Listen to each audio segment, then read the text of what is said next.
Yo, Geeks, tudo isso bem? Em One Piece, poucas figuras são tão enigmáticas quanto Imu, o ser oculto que comanda o mundo pelas sombras. Mas e se sua identidade for mais que um governante secreto? E se Imu for literalmente uma lenda do fundo do mar, um eco de algo mais antigo, a encarnação do próprio Davy Jones dentro do universo de Eiichiro Oda. Tudo que se desenvolve a seguir conecta a mitologia pirata, simbolismo de One Piece e os movimentos mais obscuros do governo mundial, revelando uma trama que pode estar escondida desde os primeiros volumes da história. Vamos abordar mais sobre este tema de Imu ser Davy Jones depois da vinheta.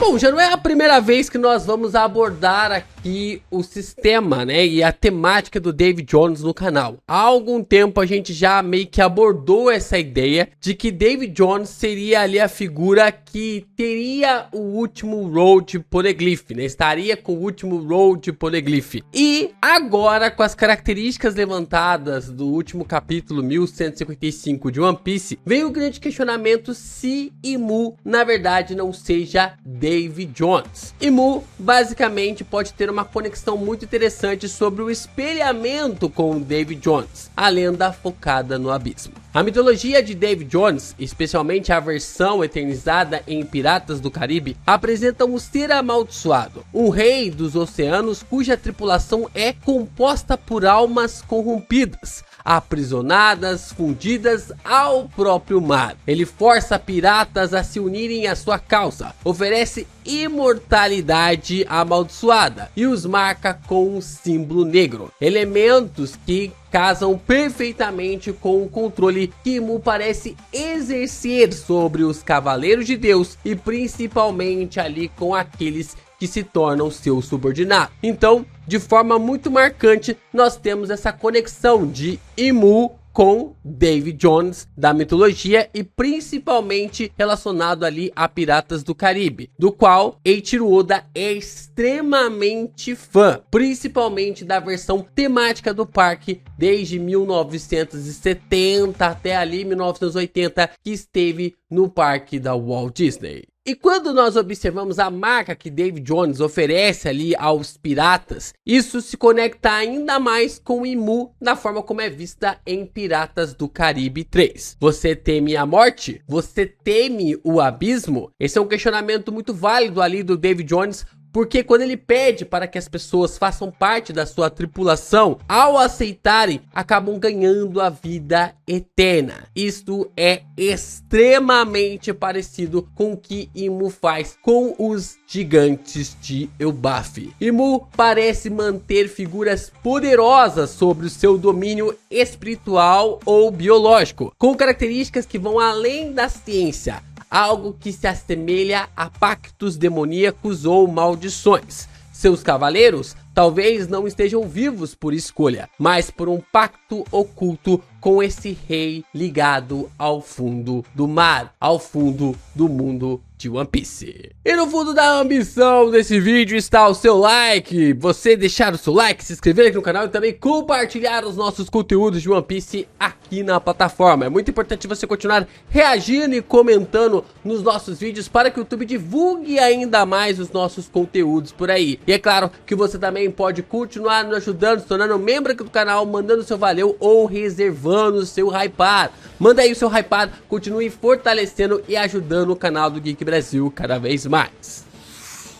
Um dos pontos que poucas pessoas levavam em consideração até hoje, por causa ali do arco do Fox, é o jogo do Davy Back Fight, né, e as ligações com Imu. Sim, existia muitas teorias de que o Shebeck realmente havia formado sua tripulação, formado o seu bando mediante a esse jogo, mas em suma das pessoas que acreditavam nessa teoria, que davam importância para o arco do Fox, né, qualquer fã de One Piece que não tenha realmente pulado, né, né, skypado ali esse arco, essa saga, entende a sua importância. E a gente começa a observar que o David Backfight, ele é introduzido ali no arco, né, de Long Ring Long Land, e pode ser uma pista esquecida através que muitos leitores deixaram para trás. Seu sistema de competição envolve roubo de tripulantes, marcações simbólicas e uma luta pelo direito de posse de pessoas, o que reflete o próprio método de Imu: tomar o que quiser, apagar o passado e reescrever o destino de quem é vencido. Isso é uma característica,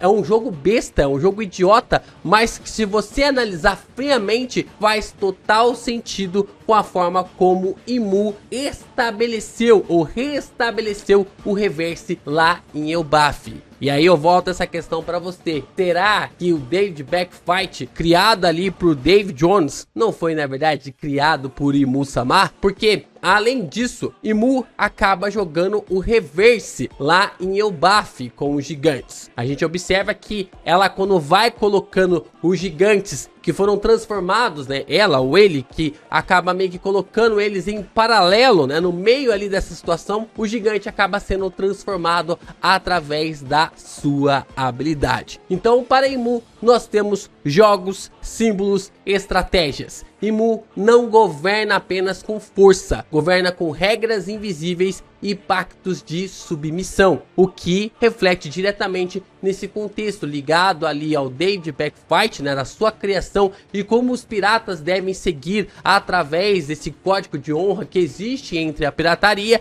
e basicamente sobre esses conceitos de jogos que Imu tem colocado ao redor dos séculos.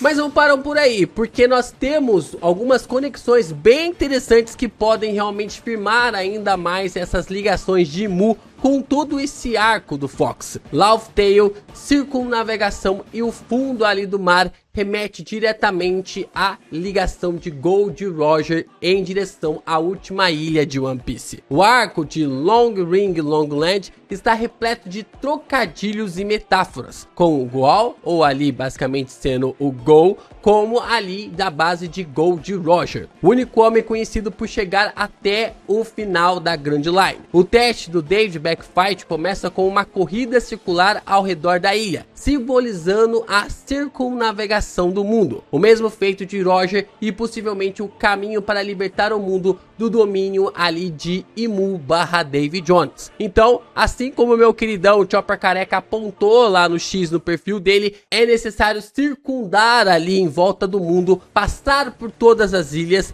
traçar esse percurso até a última ilha para conseguir vencer esse jogo, para disputar diretamente contra Imu-sama David Jones. E no capítulo 604 as coisas começam a ficar ainda mais interessantes, porque tanto o Brook quanto também o Frank mencionam que algumas correntes oceânicas podem levar até 2000 anos para trazer algo de volta à superfície. Essa fala pode ser uma alusão de que a própria Laugh Tale, que talvez não seja uma ilha fixa, mas sim uma estrutura solta, que flutua entre as correntes dos mares, escondida assim no baú de David Jones, o fundo do oceano controlado por Imu. O que a gente já comentou aqui, nós já trouxemos um vídeo especificamente de que Laugh Tale está no fundo do mar e que esse controle sobre essa ilha que está se movendo por todo o mar, que só pode ser encontrado provavelmente em algum período, em algum momento do mundo, igual a Ilha dos Mortos em Piratas do Caribe 3, a gente pode observar que isso tudo é fechado e sacramentado para que Imu seja mesmo David Jones. E nós ainda temos a corrente Tarai e o selo do mundo. A corrente Tarai é uma das barreiras naturais misteriosas de One Piece, usada para isolar ilhas estratégicas e impedir o livre trânsito dos navios. Sabemos então que Shebeck destruiu um dos portões da justiça dessa corrente. Isso pode ter sido uma tentativa de libertar algo escondido, talvez até mesmo encurtar o caminho para Laugh Tale. Se Imu está mantendo a ilha selada no fundo do mar, sobre correntes oceânicas que impedem impede sua ascensão, então o seu controle sobre o mundo é literalmente um controle geográfico e espiritual sobre a última página da história. É sempre ali muito importante mencionar de que Imu-sama também pode ser tratada como a mãe natureza. E lá no começo de One Piece é dito que a mãe natureza é quem impede os Akumados de nadar. Eu não duvidaria que o Haki do Conquistador de Imu em volta do globo é o que impede os Akumados de nadar, de ter mudado essa particularidade, essa estrutura. Os espadachins não mudam ali a lâmina de uma lâmina normal para uma lâmina negra, e Imu, com seu Haki do Conquistador, poderia modificar ali as estruturas das partículas da água para impedir com que Akumados pudessem nadar através do seu Haki do Conquistador, e até mesmo modificar e mudar completamente ali as estruturas mediante ali as correntes marítimas.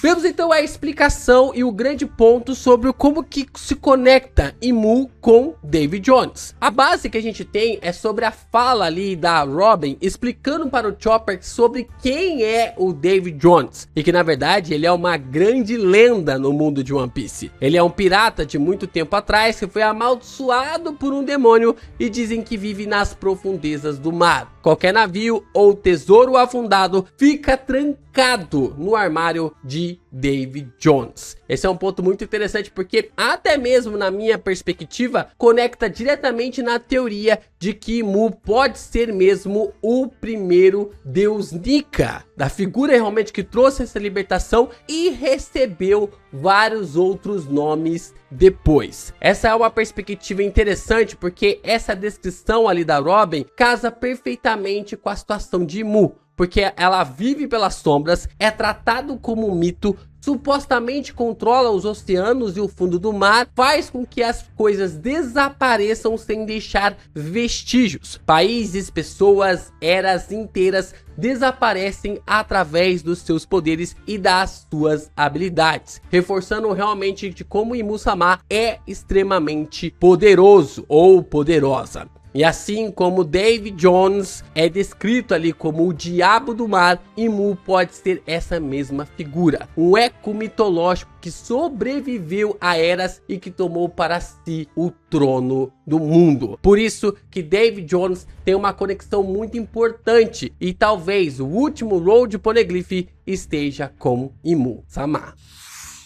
E então vem a bomba do capítulo 1155, com o Shebek anunciando ali que ele é um admirador de Davy Jones. Esse ponto é extremamente interessante porque a gente consegue ver um novo ponto de vista, chegando ali a um novo nível quando pensamos na fala do Shebek para Imu, onde ele se diz ser um admirador de Davy Jones. Mas por que ele falou isso? Por que ele estava falando sobre essa questão? Será que a admiração do Shebek é até ali o Davy Back Fight? Será que o Shebek estava realmente afrontando o Imu? Ou será que Shebek sabia a verdadeira identidade de Imu-sama como Davy Jones? Provavelmente Shebek entendia quem estava por trás do trono, que na verdade era Davy Jones, e que estava ali para tomar o seu lugar. Ele lhe admirava ali porque chegou até o topo do mundo e estava ali disposto a tomar o trono e se tornar o novo rei demoníaco do mundo de One Piece. Um confronto direto entre esses dois piratas absurdos, um tentando preservar o status oculto e o outro querendo quebrar o tabuleiro, como ele mesmo diz, trazendo Mary Josie abaixo na base da força. A conexão então entre Imu e Davy Jones vai muito além da estética ou referência. Estamos falando de controle absoluto sobre o mar e sobre o fundo do mar, pactos de imortalidade e submissão, manipulação simbólica de jogos, correntes, selos e mitos, e um baú que talvez contenha não somente ouro, mas a própria história do mundo, tanto do século perdido quanto também os segredos do Ji. Estamos falando aqui de Laughtale. Então, assim como o coração de Davy Jones estava dentro de um baú, o coração de Mu, o coração não específico, a forma literal, mas Laughtale, que é o segredo de todo mundo, que pode acabar com toda a estrutura ali do seu reino, também esteja presa em algum lugar que ela ou ele escondeu. Se Mu não é Davy Jones, então Davy Jones é apenas um dos muitos nomes que Mu recebeu ao longo de sua história. E agora, com a era de Nika renascendo, o mar talvez esteja prestes a reabrir este baú e expor o que foi trancado por mais de 800 anos.